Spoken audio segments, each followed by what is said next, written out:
Welcome to another episode of The Brand Called You, a podcast and podcast show that brings you leadership lessons, knowledge, experience, and wisdom from thousands of successful individuals from around the world. I'm your host, Ashutosh Garg, and today I'm privileged to welcome a very, very senior professional, a former colleague from ITC from Melbourne, Australia, Mr. Mahesh Enjeti. Mahesh, welcome. Sydney, Ashutosh. My apologies, Sydney, Australia, Mr. Mahesh Enjeti. Mahesh, welcome to the show. Thank you, Ashutosh. Nice to be Mahesh here. is the managing director of Oracle World and SAI Marketing Counsel. He's the non-executive director of Elevia Limited, and he's an adjunct faculty at the Western Sydney University. So, Mahesh, before we talk marketing, tell me a little bit about your own journey in brief. My journey in brief, okay. My journey, I can probably divide it into three phases. I graduated in honors physics out of uni, and then went to do my MBA. I think the first part, my love for physics and maths, I think that was one phase. The second phase was after I got into MBA at IIM Calcutta and got into corporate employment. And I was in corporates, large corporates, both in India as well as in Australia for over 25 years, 26 years to be precise. Right. And then the third phase is when I got into consulting on my own. That was in 2001. So the next 23 years were actually sharing whatever I had done in my corporate life with clients in different sectors across the world. Amazing. So that is, sort of in a nutshell, my journey. Thank you. And tell me a little bit about SAI Marketing Counsel and the scope of work you do. I started this in 2001, and SAI stands for Strategy, Analysis, and Innovation. And I wanted to sort of, for a long time, I've been thinking strategy as a discipline was considered to be very analytical, very clinical, a lot of number work. And I believe there was a creative sort of facet to it. And I wanted to combine the creativity and the analysis and strategy, help clients to actually sort of navigate their way through tough times, which is still relevant today. So that's how I got into it. It's called Marketing Counsel, but it's a lot more. It's more a mix of management consulting and marketing consulting. Amazing. So let me start by asking you, how do you define a successful brand, and what role does marketing play in building and maintaining one? I think the first thing we probably need to do is define what is a successful brand. Now, in my view, people buy a brand, whether it's a product or service, because it assures the same level of satisfaction and benefits each time you buy the brand, interact with the brand. So a successful brand is something which is consistent. That's one aspect of it. The other aspect of it is, how do we actually sort of draw benefit from the brand? We always talk about benefits to the consumer, but what does it do to the business? A successful brand is one which helps the business to either sell more of the product or service at the same price, or sell the same volume of product or service at a higher price. But it needs to create a premium for the brand, for the product or service. So that is a successful brand too. But most importantly, I think a successful brand is one where the product, the price, the positioning, and the promotion are all in alignment with each other. So I suppose I look at successful brand with three different lenses. Okay, I don't know if that sort of makes sense to you. No, it makes sense to me. Absolutely. Absolutely. Very interesting. My next question is that, branding is not only about products and services, but also about the company's values and culture. How do you help your clients align their brand messaging with their core values? That's a tough one, actually. I have a definition for brand identity. Usually people think of identity as the name, the logo, the tagline, the color scheme. I break the word identity into its two component parts. ID plus entity. ID is about who you are, what you stand for, and how you do things, how you behave. The entity part of identity is about the business, who your customers are, and how do you deliver value to them. You need to sort of blend both the ID and the entity in branding. Oftentimes, when there's a disconnect between your values, which is your ID, and what you're actually doing in terms of selling a product or promoting it, then I think we have a problem. So very important that you sort of incorporate your values and your ethos in everything the brand does. I have a quote, which is my own quote. A brand is not a function of marketing. It is the very foundation of a business. Amazing. So if you look at brand as the very foundation of the business, you cannot separate values, ethics, culture from what you do. So I think the two are very much intertwined. Well said. Great response. Thank you. And my next question, that in today's dynamic market, how important is it for brands to adapt and evolve their strategies continuously? I think the key word in this question is probably strategy. And brand and strategy are so interrelated again. Correct. Oftentimes, I think we think of strategy as having a destination in mind. Where do you want to be? And how do we get there? So it's more about the vision and the process of getting to that point. And I believe there's another aspect to strategy, which is how do we continually sense and respond to challenges and opportunities that come our way. Now, if you look at strategy with that lens, then obviously strategy has to continuously evolve. So I sort of subscribe to the Henry Mintzberg's theory of that. Strategy is always evolving and emanating. It's not static.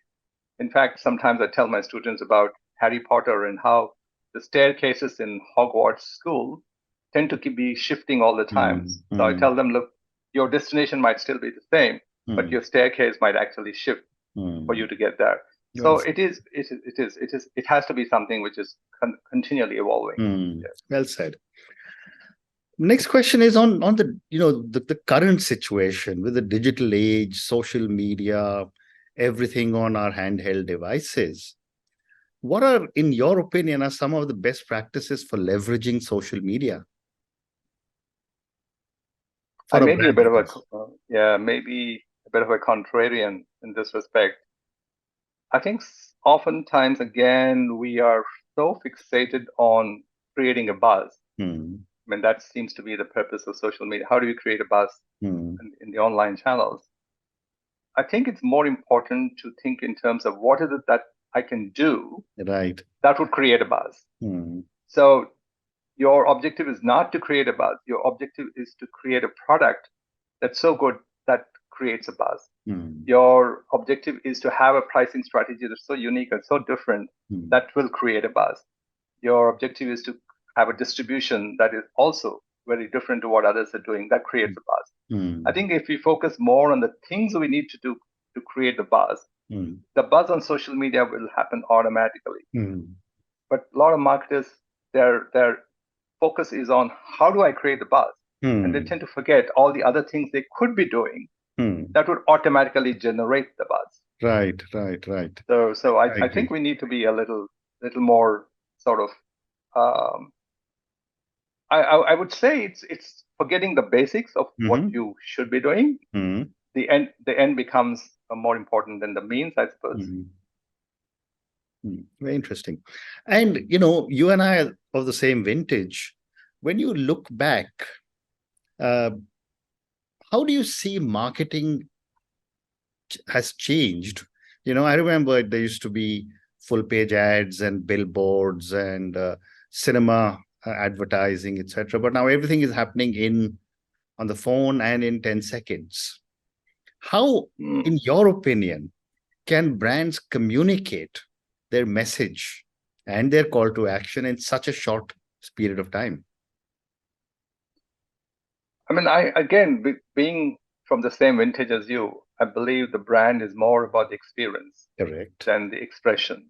I think we sometimes, again, tend to place too much emphasis on the expression of the brand rather than the experience. Right. But marketing has changed, certainly because of technology.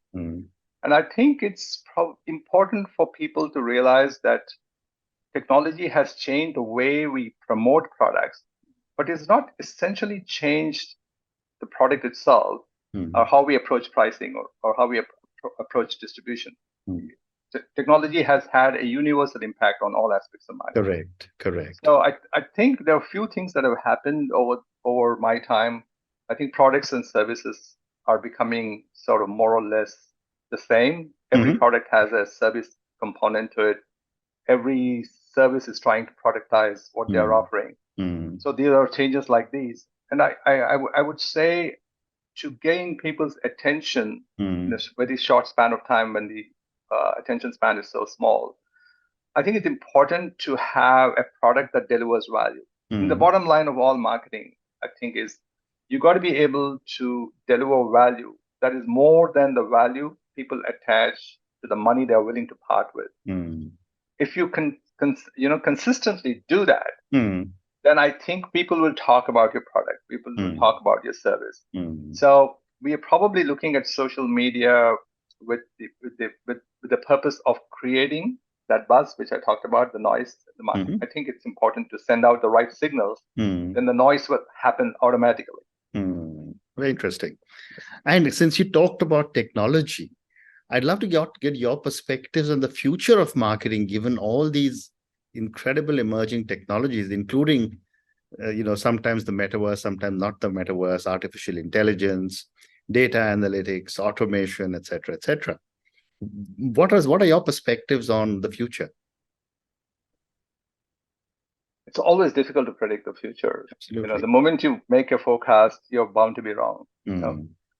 I would probably focus more on what I would want it to be rather than what it is going to be. I think a lot of the new technologies, platforms you're talking about, they will impinge on the promotion part of marketing. People will use that in advertising. Facial recognition could be used in research, for instance.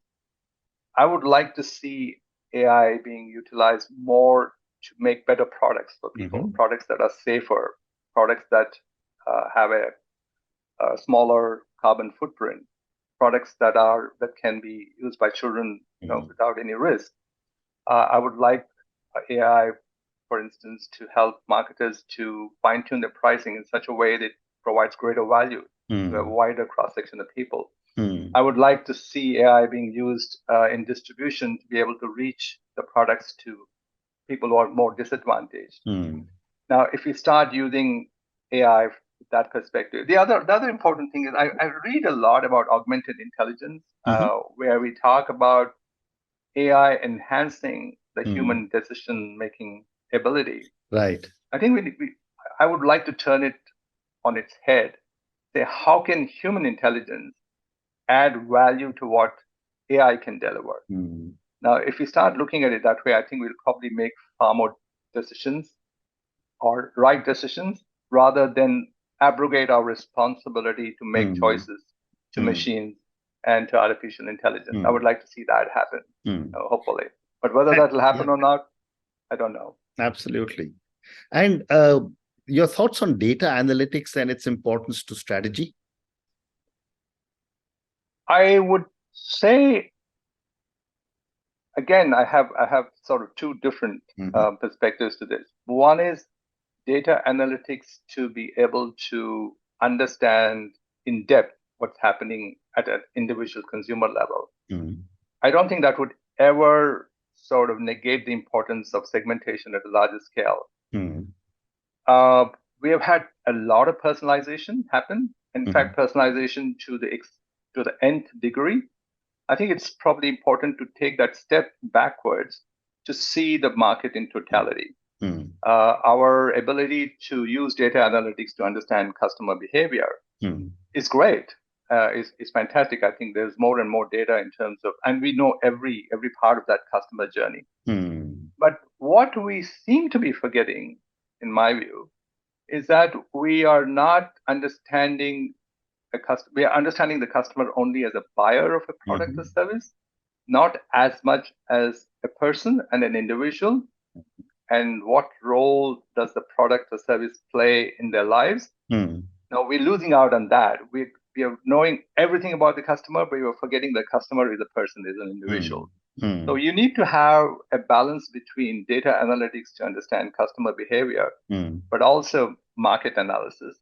Equally, understanding the customer as a person. I think if we did that, so we cannot just depend only on data analytics for better branding or better strategy. Well said. And continuing the same discussion further, how important is customer feedback and market research in shaping marketing strategy? I think it's really, really important, and we'll never ever say customer feedback is not important, because that's the ultimate litmus test. Whether your product is performing or not, whether your service is functioning or not. So I think customer feedback, there's absolutely no debate. Some people think there's no need for market research because of all this information that's available. I think we need to look at, again, market research as how to understand the market that is currently not our customer base.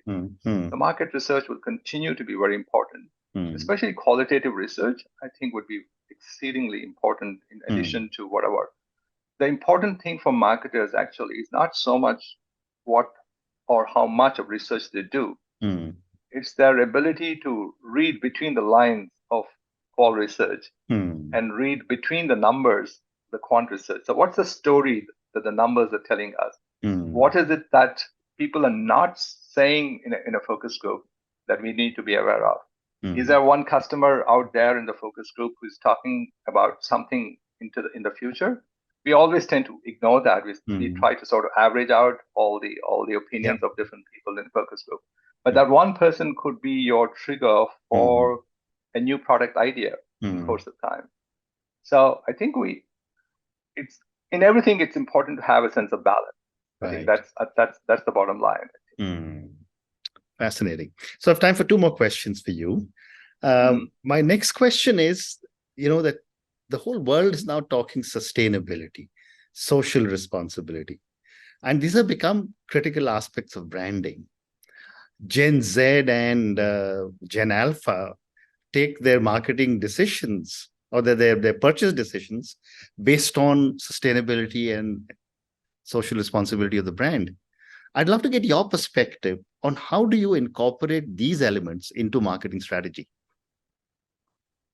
I remember, it's a good question, and it's a very relevant question. I remember, I think about 9 years ago, I wrote a paper for the Australian Marketing Institute. It's called Marketing and Social Responsibility. I think it was called The Good, the Generous, and the Galvanic. How to do good and how to be generous and how to be galvanic. And I think all these aspects we are now discovering as being newfangled ideas. I think they had to be an essential part of marketing. For instance, if you're again talking about the product, if marketers are involved in product development, they need to look at is the product going to cause damage to the environment? Correct. Is the product safe for instance, if it's children's toys, is it safe for children to use it? What kind of labor are we using in producing this product?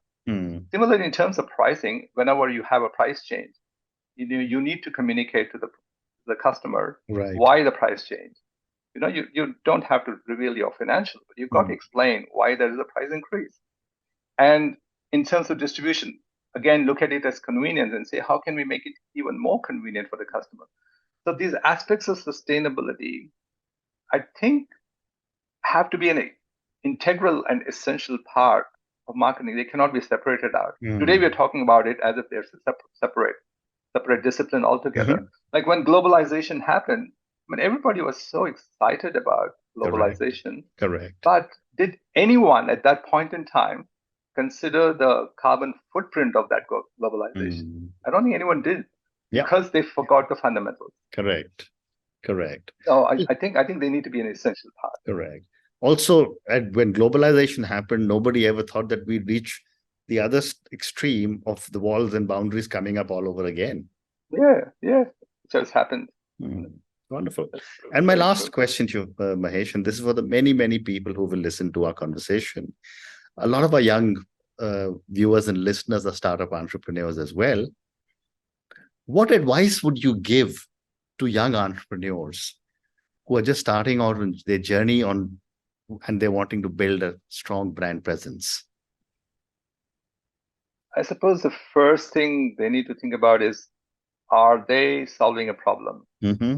If they're not solving a problem that is experienced by a lot of people, it's something that's causing them pain and irritation and inconvenience, I think they need to first look at the problem and the solution for that. Correct. But that's probably at a very basic level in terms of starting a startup itself. But I would say there are some core skills that everybody needs to develop. You could call them creativity, communication, collaboration, and critical thinking. These are some core skills. But in addition to those, I think it's important to have adaptability and resilience. These are very essential qualities because you will go through lots of challenges. Correct. And there will be times when you would start questioning your own decision to go into startup. So the ability to develop some of those traits is going to be very, very critical as a startup, because there will be, we always hear about the stories about people who have been successful. But for every person who is successful, there's so many other stories of failure and really sweat, blood, and tears. And I think they need to recognize this. And everyone wants to be a unicorn. If that's your sole purpose, I don't think you should get into a startup. Think in terms of how your startup idea can actually help a lot of people. Correct. And then you would become a unicorn if it is successful. But don't think about becoming a unicorn in the first place. Well said. Great response. And on that note, Mahesh, and your amazing thoughts for young entrepreneurs to find out if they are solving a problem, I think that's so critical. And then you spoke of 6 amazing attributes: creativity, communication, collaboration, critical thinking, adaptability, and resilience. And you said that, we need to develop a lot of these if you want to be a successful entrepreneur. And finally, you said, don't become an entrepreneur because your financial valuation is your primary driver. Just one other thing, Ashutosh, sorry, is the ability to connect the dots. I think that's very, very important. Well said. Well said. And thank you for speaking to me about your own amazing journey. Thank you for speaking to me about so many different aspects of marketing and, of course, SAI marketing. Thank you also for speaking to me about the different aspects of branding. Thank you again, and good luck. Thank you. Thank you for listening to The Brand Called You videocast and podcast, a platform that brings you knowledge, experience, and wisdom of hundreds of successful individuals from around the world. Do visit our website, www.tbcy.in, to watch and listen to the stories of many more individuals. You can also follow us on YouTube, Facebook, Instagram, and Twitter. Just search for The Brand Called You.